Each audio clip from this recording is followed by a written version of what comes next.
Hello all, my name is Aster Sunsturtle, and I help run a...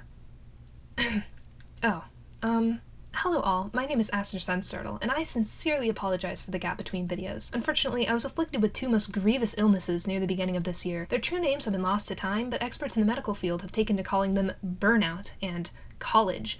Often, these are the last words aspiring scholars ever hear before they are lost to the abyss. Luckily, I've been prescribed a new and innovative treatment that's rolling out to the Northern Hemisphere currently, called summer break, so I've yet again been able to return to my beloved enemy, Sony Vegas. Oh yeah, also my laptop's hard drive literally melted or something, and I lost all of my files and whips, which was not very fun, and I probably shouldn't have turned off my OneDrive syncing, but man, I was so mad at Microsoft for forcing me to use it. That's mostly irrelevant to this conversation since I wasn't making talkie videos due to the burnout, but the file loss as a part of my artistic output has also been hamstrung. Depressing. Anyways, so, I help run a Warrior Cats roleplay. I've mentioned this before, haven't I? Called Sumar's Blessings. I do want to emphasize the help, since sometimes people seem to get misconceptions in their head, so I'll clarify. I help run Sumar's Blessings alongside 5 other directors, and I co-own it as well with 5 other people who all equally contribute to the ownership and administrative duties of the server. One of my jobs, which are not all of the jobs, is designing. I do the designs for player characters, and relevant to this discussion, also the kits, which are also player characters, but you know what I mean. So we're doing a mini application round actually on the day this video releases, whenever that happens to be, and we put out an announcement asking for people to request litters for their cats for the app round if they so desired. I was kind of expecting maybe 4, but no, I was given 8, which was actually really fun. It's not like I'm tied up in a dungeon and forced to design cats or anything. It's a very soothing activity for me especially because they're all in bases and all that. I mean, if my numbering is to be believed, I've done 161 designs for the Season 2 cats, and that's not the sort of thing you do willingly if you don't really love it, which I do. Now, I have a very specific design ethos for SB designs, and it's kind of hard to articulate, so I'll do my best. Basically, I want them to adhere to basic cat genetics as much as possible, ignoring eye colors and all that, because I don't want to rob the people of their blue eyes. And I also do my best to have a good mix of rare genetics with common genetics, while also making sure that all of the designs are distinct from each other and interesting, which is harder than it initially appears, especially when you're making so many designs. Obviously, there's definitely a higher occurrence of silver and gold and all that in this cat population compared to a random bred population, but I do try and have double the red cats to cream cats if I can, or double the black cats to blue cats, etc. They're inherently going to have a consistent look because they're all made by the same designer, but I try my best to keep the big, thick shapes and only include symbols in the when if it looks natural-ish. With the kits, I try to repeat themes, markings, and motifs found in their parents and other relatives, drawing more from their immediate family, of course. I take care to follow basic cat genetics when designing them, even though I may slip up in some of the harder stuff, and we'll get to that. And I also try and mimic the type of shades found in their coats, although I do not color pick. You may see me color picking a few times in the footage, but I always alter the shade, and sometimes I just color pick as a reflex. You might be able to catch me accidentally color picking the eye bleeding blue from the base a few times if you look closely. I'm not the most focused of individuals. You know, I wonder if there's a word for this, some kind of medical condition where you have a deficit of attention? I'm sure it's nothing. Last thing to note is that I'm going to be using the terms sire and dam for the parents. I know it sounds a bit weird and dehumanizing, catizing for sentient characters, but I use these terms because a lot of these cats are trans and or non-binary, so using mother and father is not informative enough, and using amab parent and afab parent is clunky and also excludes intersex individuals a bit, so we're going with sire and dam. The reason why I keep track of chromosomes like that when it really shouldn't matter is because of the way that cat color genetics work. Now, stop me if you've heard the basic cat genetics spiel before, but cats have 2 kinds of pigmentation in their fur. Pheomelanin, which is red pigmentation, and eumelanin, which is black pigmentation. The alleles that code for the production of these pigments are located on the X chromosome in cats. Do keep in mind that sex is bimodal. Most individuals have XX or XY chromosomes, but there are a ton of chromosomal abnormalities that can occur, or hormone imbalances that can cause someone to be male with XX chromosomes or female with XY chromosomes. Because the most important thing with regards to the development of primary and secondary sexual characteristics is the presence and production of certain hormones like estrogen and testosterone. That's largely irrelevant to the rest of this video, but I just want to emphasize this because I'll be working with an extremely watered down and basic version of the system, and I don't want anyone to walk away from this video thinking that chromosomes and biological sex are so black and white and simple. So, keeping in mind that there are plenty of biological exceptions to this rule, females generally possess 2 X chromosomes and males generally possess 1 X chromosome and 1 Y chromosome. When genes are passed to offspring, each parent will contribute 1 copy of each chromosome to their offspring. The X and Y chromosomes are the 23rd set in humans. Therefore, following, females will always pass an X chromosome because they only have X chromosomes to pass. Males, on the other hand, have a 50-50 shot of passing on their X chromosome or their Y chromosome. If the male passes his X chromosome, that means that alongside the X from the female, the offspring would gain 2 X chromosomes, making it a female. But if the male passes his Y chromosome, the offspring would be XY, making it a male. Thus, contrary to the perceptions of many medieval kings who found themselves without a male heir, the assignment of sex to a baby depends exclusively on the male and has nothing to do with what the female passes.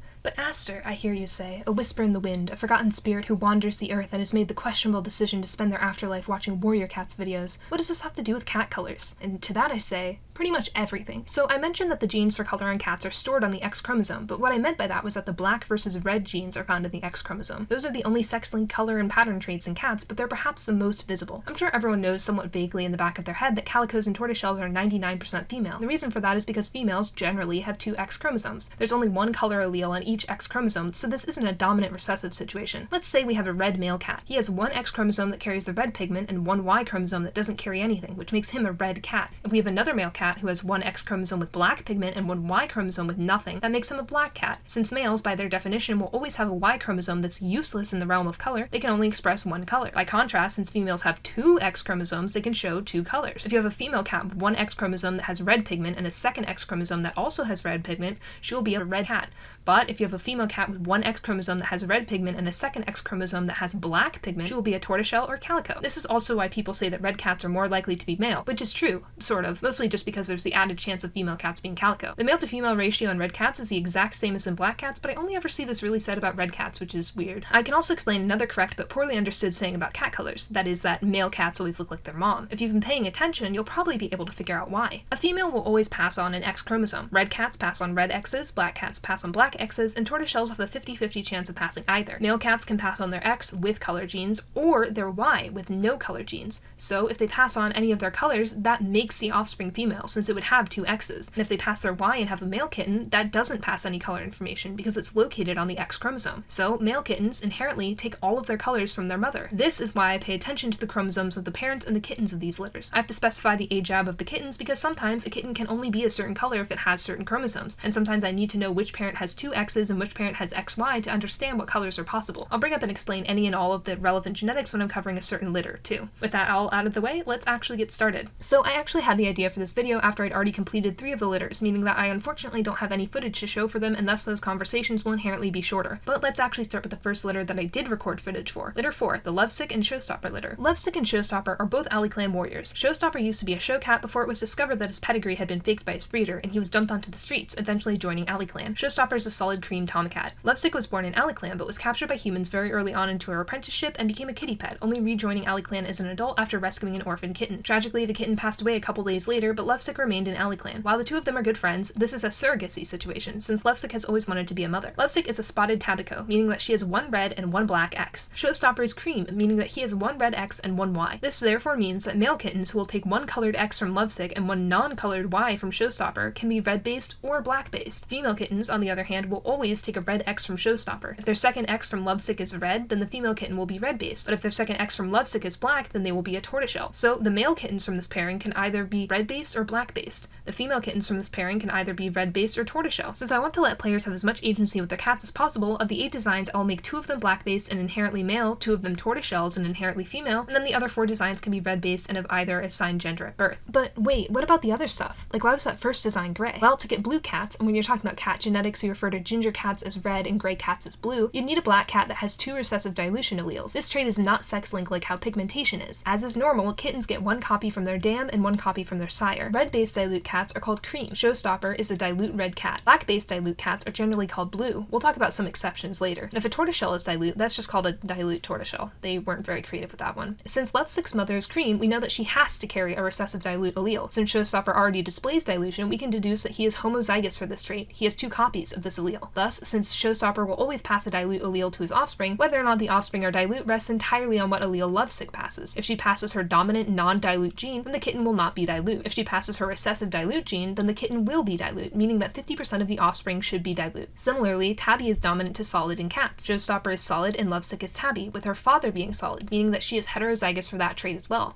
For some reason that I don't quite remember, only 3 of the 8 designs are solid instead of the 4 that it should have been. I'm sorry to my flimsy attempts at having a somewhat realistic ratio. I'm very sorry, and we'll do better next time. As for the specific tabby pattern itself, I didn't really push myself. All the kits are just spotted tabbies because that's what Lovick is. Showstopper's 2 other children both share the same tabby patterning as their mother, so I can't definitively prove what tabby pattern he genetically is, therefore I just went with the one that makes the kittens look most like their mother, because I like for kin to resemble each other. Putting all of that together, we have 1 solid blue, 1 black spotted tabby, 1 solid calico, 1 dilute spotted tabico, 1 spotted cream tabby, 2 spotted red tabbies, and a solid cream. I took marking inspiration from both of their parents, but also their grandparents, uncles, and this design shade of orange was a tribute to Showstopper's ex-mate Sunkist. My favorite of these is this one because it has frosted tips like its father kind of, which is very funny to me. I know I did it, but you know what I mean. Next litter. Now this one really tested my patience. If black tabbies weren't my favorite thing in the world to design, it would have struck me dead on the spot. This litter has 6 kits in it, meaning that I had to make 12 designs for it. I make double the amount asked for to let applicants have their pick of the litter, and so no one gets stuck with a design that they don't like, or at least that happens as little as possible. Unfortunately, the larger the litter, the more extra work I have to do for it, meaning that 6 of these little guys are going to get dumped back into the regular design pool after this app round is over. Godspeed, fellas. The parents of litter 5 are Lightning Zip and Lion Song. Since both of these cats are black-based, we don't care about chromosomes at all here. Lightning Zip and Lion Song are both paraclan warriors and in a mateship that was arranged by their leader, Comfrey Star. Did I mention that yet? The Ally clan names should have maybe given people a hint, but all the factions in Sumar's Blessings do not really follow any sort of traditional clan structure. Paraclan's like especially weird because it's a fanatic religious cult that worships a goddess instead of StarClan, and they socially isolate themselves to gain spiritual abilities. It's weird, it's just weird, let's move on. Lightning Zip and Lion Song, though not expecting to have kittens quite so soon, are one of the only season 2 assigned mate pairs that actually get along and love each other. Very impressive given their environment, good for them. This cylinder's genetics were a little tricky because Lion Song is a special kind of cat. He's an amber tabby. This phenomenon is near exclusively found in Norwegian forest cats, and it's not very well understood quite yet. Basically, as kittens, amber tabbies are born completely black, but as they age, the amber color gradually fades into their fur until they're mostly golden colored with a few scraps of black left over. Now, since I don't understand the genetics of it all too well, I just took the coward's way out and gave 1/4 of the designs the amber gene. Since both have a parent who is solid colored and not a tabby, they're both recessive for solid. For them to have a solid colored kit, Lightning Zip must have the 50-50 chance to pass solid, and Lion Song must have the 50-50 chance to pass solid as well, meaning that there's a 1 out of 4 chance that any given kitten is solid. The reason for this is because if either of them pass the tabby allele, even if the other passes solid, the kitten would be tabby because tabby is dominant over solid. If you want to think about this another way, we have 4 possible outcomes in this scenario. Outcome 1, Lion Song passes tabby and Lightning Zip also passes tabby. The kitten, therefore, is tabby. Outcome 2, Lion Song passes tabby and Lightning Zip passes solid. Because tabby is dominant, the kitten is tabby. Outcome 3, Lion Song passes solid but Lightning Zip passes tabby. Again, since tabby is dominant, the kitten is tabby. Outcome 4, Lion Song passes solid and Lightning Zip passes solid. Therefore, the kitten is solid. Only one of these 4 outcomes leads to the kitten being solid. Sorry, I know that's a bit basic for a lot of you, but I want to make this stuff understandable for people who don't have any knowledge about genetics at all. And I think the best way to do that is by being extremely clear about why things are happening. Lightning Zip and Lion Song also both have one parent who is dilute. Not the same parent, you know what I mean. Because of this, we can assume that they are both heterozygous for dilution, and we can follow the same principle we did before. 1/4 of their kittens should be dilute. For the tabby patterning itself, I can find no evidence that either of them carry any other kind of tabby pattern, so I made all of the tabbies mackerel tabbies, the same as their parents. With this litter, I tried to use sharp, electrifying shapes wherever possible to live up to their name as Thunderkits. I don't actually know where that moniker came from, but that's a common SBism, and who am I to question those? Black mackerel tabbies really are my favorite thing to design, which is good because that's probably the most common kind of cat. Some of you may be thinking, hey, Aster, why in God's green earth are you calling those brown cats black? And boy, do I have the answer for you. Basically, instead of how most people probably think of it, I say probably here because I am inventing this out of whole cloth based solely on my own experience, which is something that you should try to avoid, but I am going to do anyways.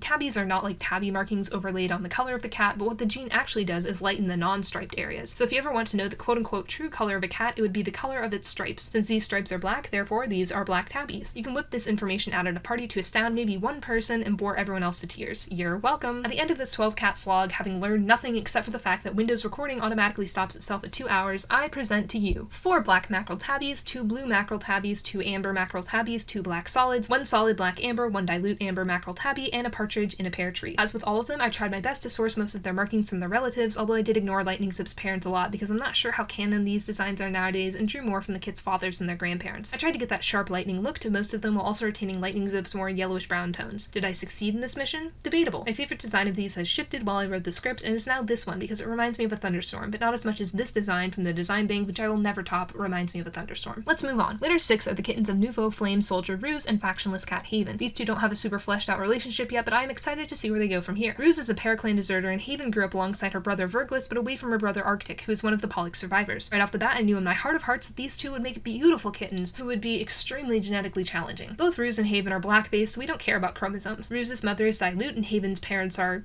debatable, but her brother Arctic is just solid blue, so we can presume, therefore, that she has a decent chance of carrying dilution also, so we can make 2 of these 8 designs dilute. Ruse's mother is solid, as is Arctic, so let's make the assumption that Haven carries solid, and 2 of these 8 designs can also be solid and not tabby. And now the elephant in the room can no longer be avoided. This is the price I have to pay for my hubris in making designs for the design bank that I did not fully understand the genetics of. To have 2 of these designs picked, made into player characters, and to go on to have offspring that I had to calculate, this is the punishment for my nearsightedness. Unfortunately, I didn't learn anything, especially because I immediately gave up on Ruse. See, she is a charcoal black mackerel tabby. I understand 3 of those words and what they entail, but I am up the creek without a paddle about charcoal, as Messy Beast has led me astray into self-aggrandizing hedonism. Charcoal is another new on the scene allele in cat breeding circles, and is found near exclusively in Bengals. Basically, it makes the stripes a lot thicker, adds a distinctive mask to the face, and makes the coat beneath the stripes darker. I think. Because aside from these 2 pictures from Messy Beast, which is a great resource for learning about cat genetics, by the way, I have not been able to find a single other picture of a non-bangled charcoal cat. I don't know how charcoal is passed. Is it dominant, recessive, contingent on some other weird gene? How does it look on classic tabbies, or spotted tabbies, or any color other than black? I do not know, and I cannot tell you, as I looked for like 2 hours and then gave up without discovering an answer, so I suppose this will have to remain a mystery. Basically what I'm saying here is that I just gave one of the black mackerel tabby kittens the same kind of charcoal as Ruse and didn't even bother with the others. Haven, on the other hand, is something that I do understand, but is also complicated, because of course it is. So Haven is a silver shell cat. The silver is its own gene, and I have decided for the sake of simplicity that the shell part is due to her being a tick tabby. The silver is derived from 2 genes working in tandem, the silver inhibitor, which prevents cats from expressing gold colors, and the wideband gene, which turns not silver and gold cats into silver and gold cats. As I had a psychic premonition that I would be making a few gold designs later, I opted to just focus on the silver. Also, I do not understand bimetallic cats no matter how hard I tried, so I'm completely ignoring Virglis. I'm sorry, Virglis. I love you, Virglis. Now, it's not like a cut and dry thing to distinguish between the different types of silver patterns, but the way I chose to interpret it here is that if you have a ticked tabby, it will be a silver shell, like Haven, and if you have a not ticked tabby, it will be a silver tabby of whatever variety of tabby that it is. If you have a solid cat, though, it will be a smoke. Smoke cats are difficult for me to get across in just colors on base designs, especially because I do take a bit of artistic liberty with a particular color of the white spotting on a lot of my designs, but essentially smokes have a solid color on the tips of their fur, but the lower half is like a grayish color in black cats at least. I'm having a difficult time describing this in words, so if you're watching and not just listening to this, I'll flash a few pictures of IRL smokes on screen. You can see how their undercoat is a really distinctive color. Tick tabbies are actually dominant to non-tick tabbies, but for the sake of not having to design 50 billion of these, I've made the decision Haven is heterozygous for these traits. And also cheated, I only made 2. I'm sorry guys, I'm just so smitten with black tabbies, especially ones that use similar shades of brown to Ruse, because hello, this shade is gorgeous. In the end, because I cut corners, gave up when things got difficult, and entirely cheesed the ratios, we are left with a spread of 1 black mackerel tabby, 1 charcoal black mackerel tabby, whatever mysterious pattern that entails, 1 black ticked tabby, 1 silver mackerel tabby, 1 silver shell, which is a ticked tabby, I think, 1 blue ticked tabby, 1 black smoke, and 1 blue smoke. I drew markings from their mothers and also their mother's siblings, except for the genetic stuff I ignored because I don't want to use color points here and I did not want to touch whatever Virglis has going on, and I also referenced their grandparents. Hooray! My favorite of these designs is this one because it reminds me of the moon. Let us now take a brief detour to discuss litter 1, which I did not record any footage of, so it will therefore be a shorter discussion. Unfortunately, I cannot inform you of the parents of this litter as that is a secret, but unlike the rest of these, who are starting out as newborns after the time skip, these kits are starting out at around 3 to 5 moons old under the care of the Ali Clan medic and somewhat mafia boss Miss. These were really fun to design because I got to steal markings from 2 very pretty cats, only one of which I designed, so it's not egotistical. Ha ha ha. I tried to keep up a repeated heart motif for most of them, although I did unfortunately screw up a tad with the genetics.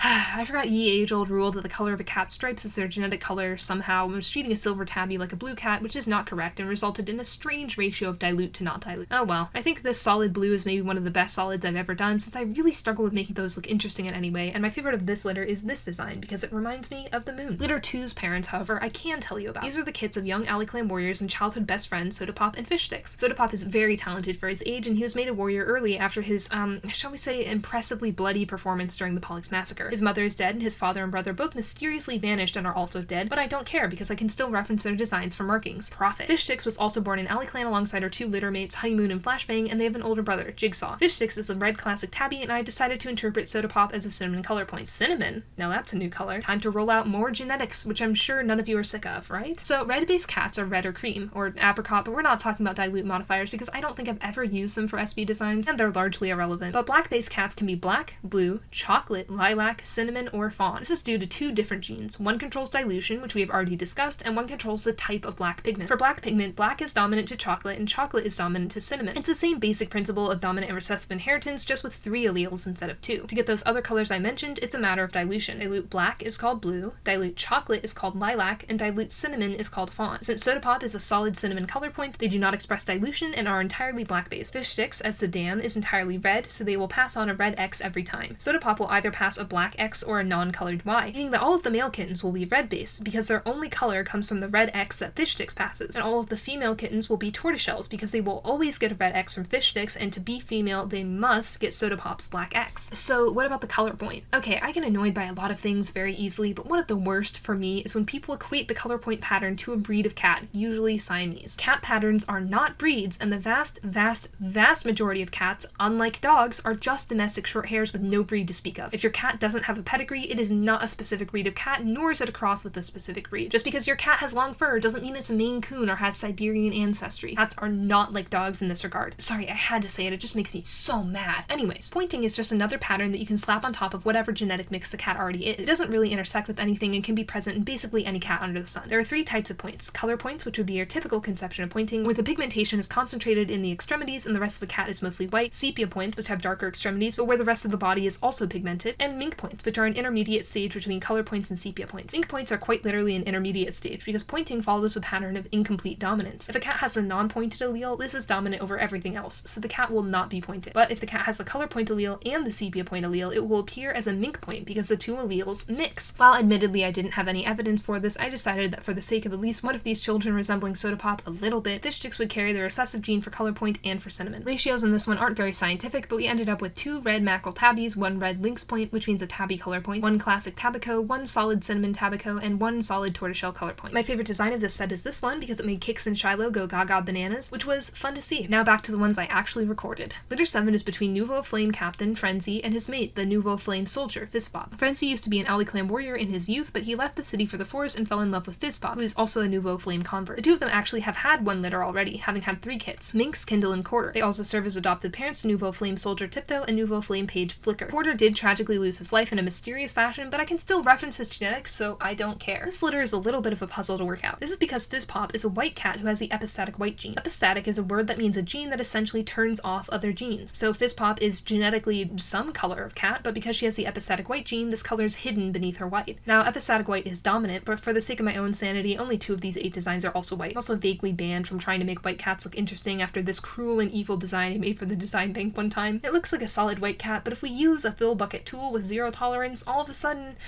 yeah, so I'm not allowed to do that anymore. Really, I should have gotten a talking to after Finch Curl, let's be honest. Anyways, irrelevant. So, Frenzy, on the other hand, is a black-based golden shell cat. We talked briefly about shells with Haven, but for the benefit of my poor little baby brain, we are yet again interpreting this as Frenzy having the wideband gene and being a ticked tabby. So, ignoring the gold, the sire of these 3 kits, 2 solid tortoiseshells, 1 solid black, is a black ticked tabby. This therefore means that Fizzpop has some level of red in her, as to have tortoiseshell kittens with a black-based cat, the red had to have come from her. But is she a tortoiseshell or a red cat? Well, to answer that, we can look at Minx. Since Minx is a black cat, Fizzpop has to be a tortoiseshell. I'm not too up to date in the age jab of every single one of the 100-something SB cats, but if Minx was assigned female at birth, to be solid black, she'd have to have gotten 1 black X from her father, which is the only thing he could pass, and 1 black X from her mother, which Fizzpop would have to be a tortoiseshell to pass. If Minx was assigned male at birth, on the other hand, she's not getting any X from her father, and thus no color, so the black she has would still have to have come from Fizzpop. Therefore, we can diagnose Fizzpop with tortoiseshell. Amazing. Since Fizzpop and Frenzy had not 1, not 2, but 3 solid pattern non-gold children, we can be confident that Frenzy is heterozygous for tabby and for the wideband gene. There's no evidence to suggest that either of them carry any recessive dilution genes, which they very well could. Fizzpop herself could even be dilute, but given that they've also had 3 non-dilute children, I'm gonna go out on a limb and say that they don't, or at least they can't produce dilute kittens. Male kittens will receive either a black X or a red X from Fizzpop and a non-colored Y from Frenzy, meaning that male kittens can be either black or red. Female kittens will receive a black X from Frenzy and then either a black X or a red X from Fizzpop, meaning that female kittens will be black or tortoiseshell. So all red kittens that they have are male and all tortoiseshells are female, while black kittens could be either. Now I have to do quite a bit of research into this and go on an extreme quest to figure out how gold interacted with red cats and with tortoiseshells, because for some reason Google really hates adding pictures from catteries to Google Images. This quest took me to cat show results, random websites from Norway, as they always do somehow, some weird eBay-esque website for buying pedigree cats, before I discovered that I'd been using the wrong keyword somehow, and that while golden calico, golden tortoiseshell, etc. did not yield any results, gold tortie somehow did. So yes, while the vast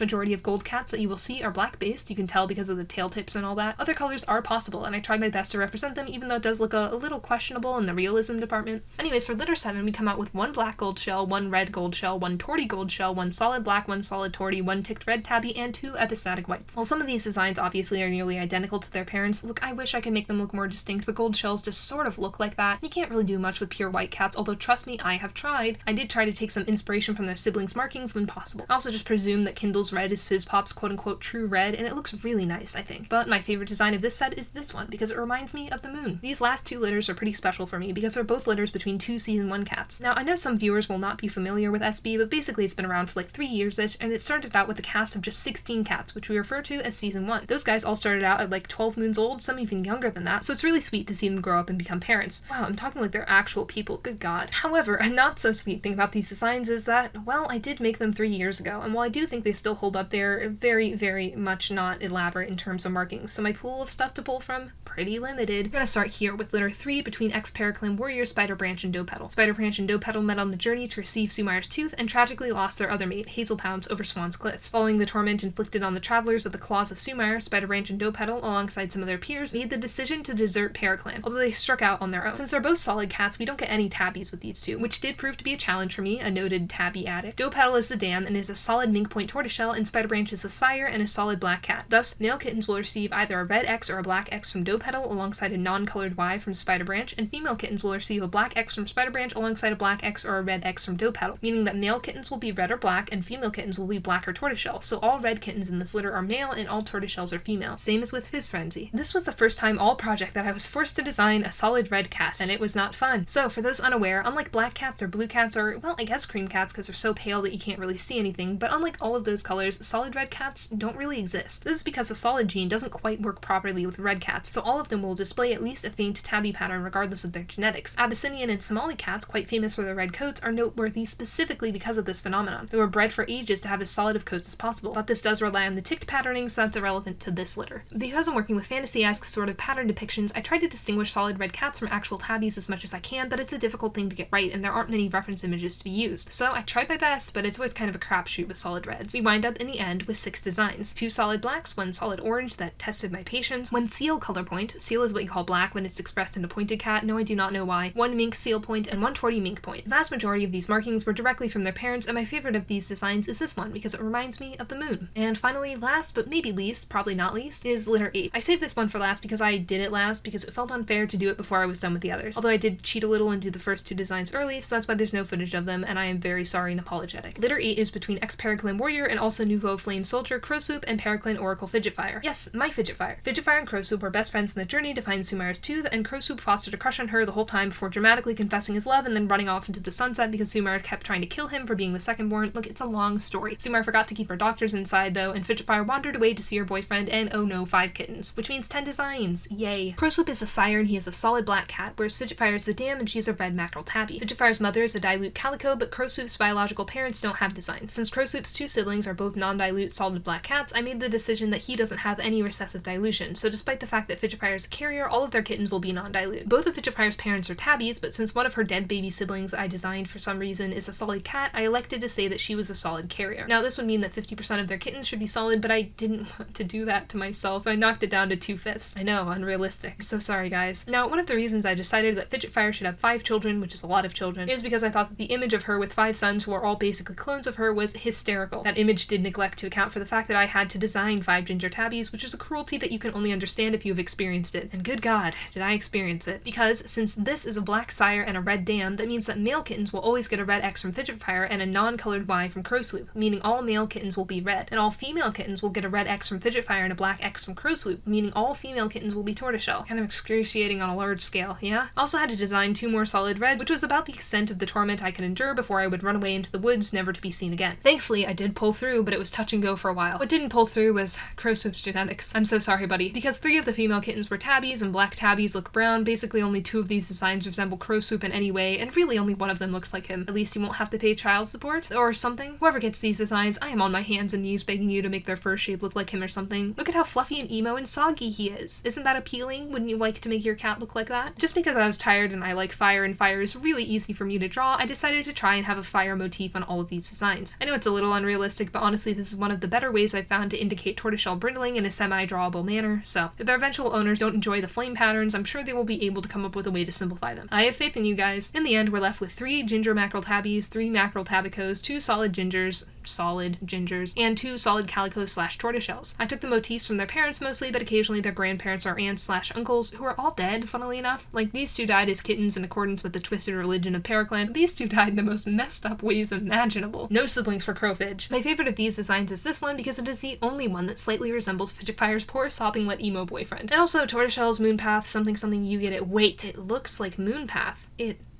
It resembles the moon. So yep, that's the video. Thanks for sticking with me through 66 designs, and yes, the plot twist is that this was actually just an extended advertisement, because yes, Sumar's Blessings is opening a mini application round where you can apply for all of these designs that I just covered, and like 4 people can maybe apply for these ones. It's hosted on Discord, which means that you need a Discord account, which means you need to be 13 or older, and it is a bit of a commitment, so don't sign up if you can't follow through. Applicants are judged based on their writing ability and talent. Not everyone will be accepted. I love saying this, like this video is gonna get more than 500 views, but I'd encourage you all, if you are old enough, to try your luck anyways. You can find a link to the server in the description below, as well as the stash that has all of these designs. Also, please don't take any of these designs for yourself or rip them off or whatever. I know I talk like I was just inventing these out of the ether, like this is what a black tabby looks like, but I put a ton of thought into the colors, markings, and all that of my designs. They're not hyper realistic by any means, and everyone is unique. They're also all going to belong to someone at some point, so you're not just stealing from me, you're stealing from them too. I know this seems obvious, but sometimes younger people view my videos and you may not be versed in internet etiquette yet, so I'm just letting you know. The YouTube algorithm probably hates me at this point since I haven't posted a video in months, so I'd really appreciate it if you could tell me in the comments what your favorite design was and maybe what you'd name it if given the chance. Or just say a word, any word, your favorite word.